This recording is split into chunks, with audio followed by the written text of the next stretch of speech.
Ce soir, dans nos Mémoires du Zinc, je reçois Jean-Christophe Rufin pour son dernier roman paru chez Flammarion, Katiba. Jean-Christophe Rufin, bonsoir. Bonsoir.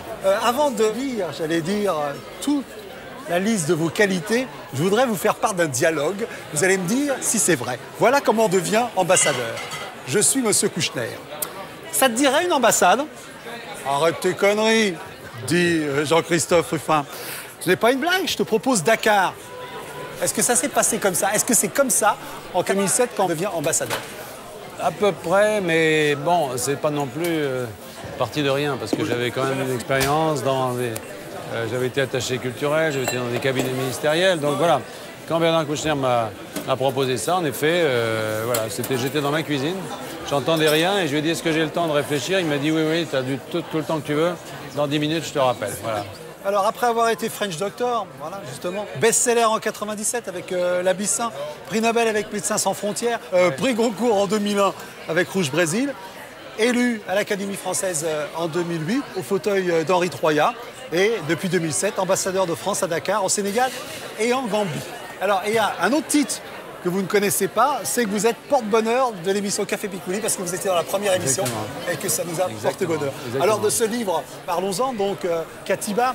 Ce livre commence par l'assassinat de 4 touristes occidentaux au Sahara, qui est revendiqué par Al-Qaïda au Maghreb. À partir de là, on entre dans un livre comme on les aime à la John le Carré, hein, avec un géo-thriller, avec des manipulations, services secrets, agents doubles, on ne sait plus qui manipule qui, ce qui fait que c'est en même temps agréable parce que c'est difficile d'en parler, donc on ne peut pas dévoiler. C'est ça qui est intéressant dans ce livre. En fait, c'est un livre qui est construit autour d'un personnage. Voilà, Jasmine. Et en fait, Jasmine, et ce personnage est double, c'est-à-dire qu'à la fois elle se présente comme une petite Française BCBG, et d'un autre côté, il y a tout un pan d'elle qui se réfère à autre chose. Elle est algérienne par sa mère, etc. Les veuves. Et voilà. Et donc en fait, c'est un livre qui est fait pour des gens qui ne connaissent rien à tous ces sujets géopolitiques, mais qui vous amène au fil des pages à découvrir une autre réalité, notamment une autre réalité du terrorisme islamique. Oui, mais moi je suis allé, pour parler de ce livre, je vais aller directement à la postface. Parce que Jasmine, il faut le dire tout de suite, elle a existé. Comme votre personnage, elle s'est retrouvée veuve, démunie. Veuve de consul. Voilà, veuve de consul, démunie. Elle est venue vous demander de l'aide, vous étiez alors dans une ONG, vous n'avez pas pu l'aider comme vous le souhaitiez. Elle a réussi cependant à trouver une place dans l'ambassade, mais en gros, votre Jasmine à vous, vous posez la question, et si elle avait pris d'autres options? Voilà, c'est-à-dire qu'en fait, ça n'a rien à voir avec ce personnage vraiment, mais c'est ce personnage, cette personne qui m'a donné l'idée.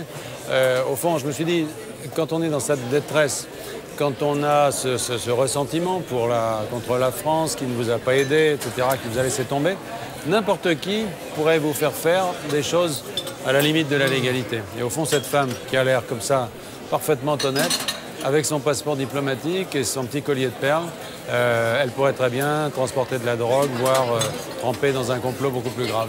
Pour des personnes comme Jasmine qui sont biculturelles, qui appartiennent aux deux mondes, il est très difficile de savoir finalement de quel côté ils vont se diriger. Je crois qu'aucune personne qui a en elle une autre culture ne peut dire qu'à un moment donné, elle n'a pas voulu à la France d'une certaine manière. Et inversement, toutes ces personnes qui ont une autre culture, même si elles sont attachées à cette culture, elles aiment aussi la France. Donc c'est très très compliqué de savoir. Elles sont sur une ligne de crête et elles peuvent tomber d'un côté ou d'un autre. Et comprendre de quel côté est tombée Jasmine, c'est comprendre en fait le complot qui est dans le livre.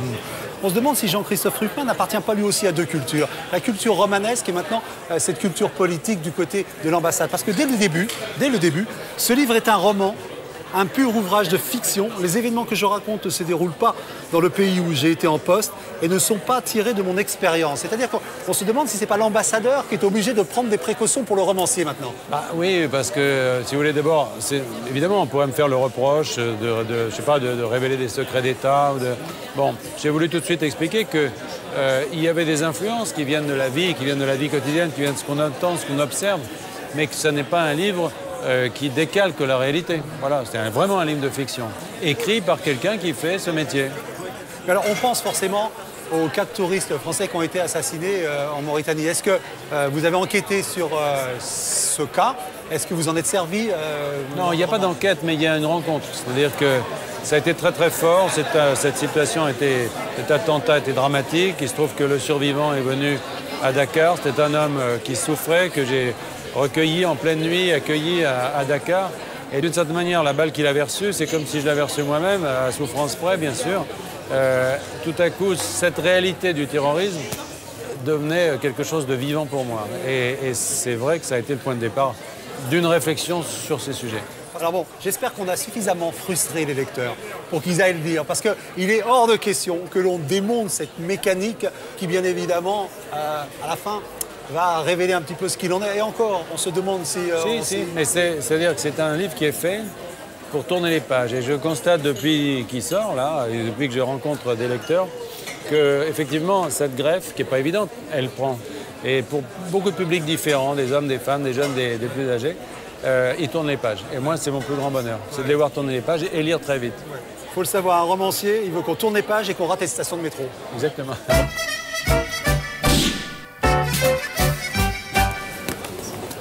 Jean-Christophe Rufin, alors ce punching ball matérialise le fait pour notre invité, lui donne l'occasion de réagir sur un sujet d'actualité qu'il a ou préoccupé ou sur lequel il veut revenir. Alors qu'est-ce que vous avez choisi dans l'actualité?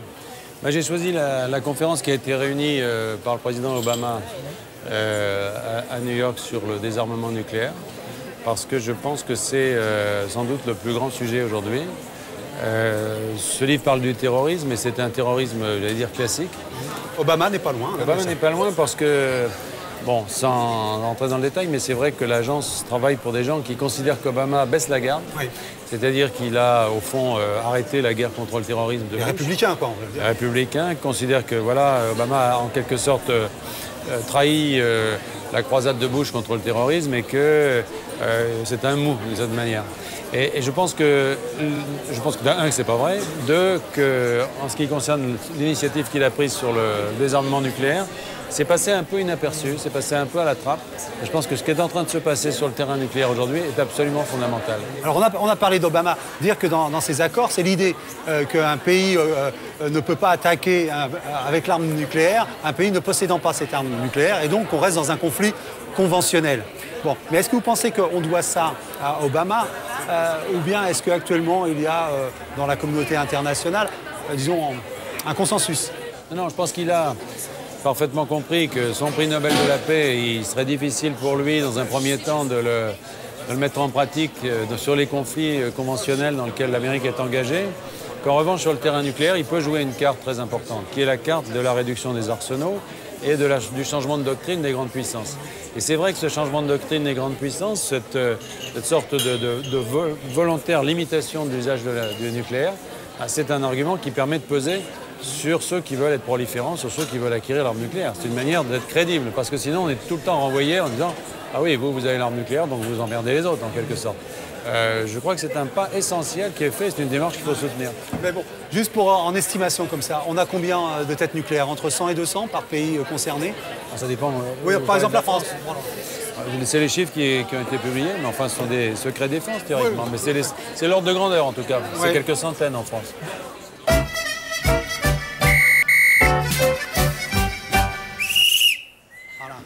Un coup de sifflet d'ambassadeur, s'il vous plaît, respect. Hein, voilà. Alors, c'est le moment où on va exhumer une mauvaise critique ou une critique vaguement défavorable à notre invité. Donc, c'est Rufin Implot, c'est monsieur Jean Louésine, un ami. Ah oui, un ami. Ouais, moi, on aime bien. Il a écrit un très bon livre. Oui. Il a écrit un livre qui s'appelle Les Taiseux, un livre sur son père qui est absolument bouleversant. Et je lui ai écrit. Je lui ai dit qu'il ne m'avait pas trop favorisé, mais que moi, j'avais adoré son bouquin. Et que je ne pouvais pas m'empêcher de lui écrire. Ah, voilà. Bon, on va quand même faire plaisir à Jean Louésine. Hein. Donc, c'est dans le Nouvel Observateur du 17 mars 05. On est quand même remonté. Depuis, on n'a rien trouvé. C'est l'année du Brésil. Jean-Christophe Rufin a dû se dire « c'est mon année ». Il a été attaché culturel là-bas. Il a reçu le prix Goncourt en 2001 avec Rouge Brésil. Aussi, l'écrivain n'a-t-il pas attendu l'exposition amérindienne annoncée au Grand Palais pour prendre sa plus belle plume et l'exhiber dans toutes ses parures? Hélas, La Salamandre, c'est du livre dont il s'agit. Gallimard, 17,50 €, il le précise. Récit des tribulations d'une Française sous les tristes tropiques est une catastrophe sémantique et romanesque d'une telle violence qu'on en vient à déplorer l'absence d'ONG pour les auteurs en détresse. Bon, il s'est amusé, quoi. Il s'est fait plaisir. Oui, ce qu'il aurait dû faire, c'est lire le livre, franchement. Ah. Ça aurait été plus facile pour lui de critiquer. Enfin, il a peut-être plus de plumes que de temps à consacrer à la lecture des livres, il faut lui demander. On met une dent contre moi, Jean-Louis, je ne sais pas pourquoi, mais je pense que ça s'arrangera avec le temps. Bon, est-ce qu'il a répondu à votre lettre? Non, il n'a pas répondu à ma lettre, pas fair play, mais elle ça. n'exigeait pas. C'était une lettre de compliment désagréable, donc c'est difficile à faire ça. C'est un art, ça. Oui, c'est-à-dire. C'est la diplomatie qui apprend ça? Non, c'est-à-dire que j'aimerais bien dire du mal de vous, mais je suis quand même obligé de dire du bien parce que votre livre est formidable. Voilà.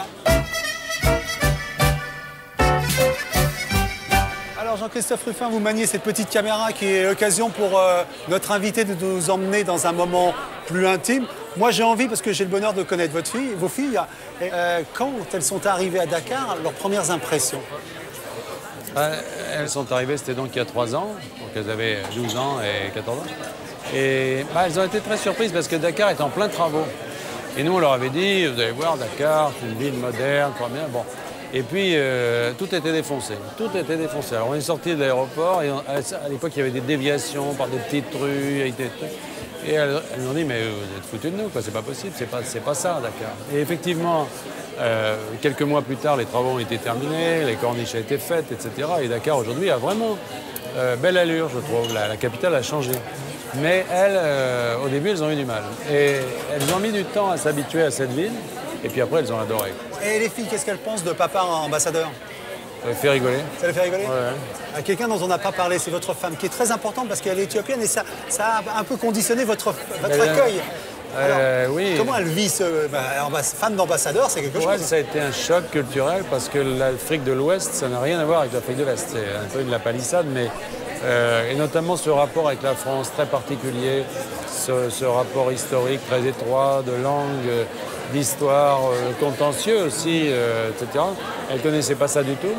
Mais je dois dire que pour les Sénégalais, en général, le fait que l'ambassadeur de France soit marié à une Africaine, ça a été, je crois, quelque chose de très très touchant pour eux. Elle a été remarquable parce que, vous savez, quand on arrive dans une résidence d'ambassade, on se dit, c'est formidable, je suis dans un 5 étoiles. Puis au bout de 15 jours, on se dit, oui, mais je suis le patron du 5 étoiles, pas pareil. Et en fait, c'est un travail considérable. Voilà, c'est vraiment un travail. Et elle a fait ce travail admirablement. Parfait. Jean-Christophe Rufin, on parlait avec vous de Katiba, votre nouveau roman chez Flammarion. En tout cas, nous, on vous reçoit quand vous voulez, en romancier, en ambassadeur, les deux même. Merci Daniel. Merci.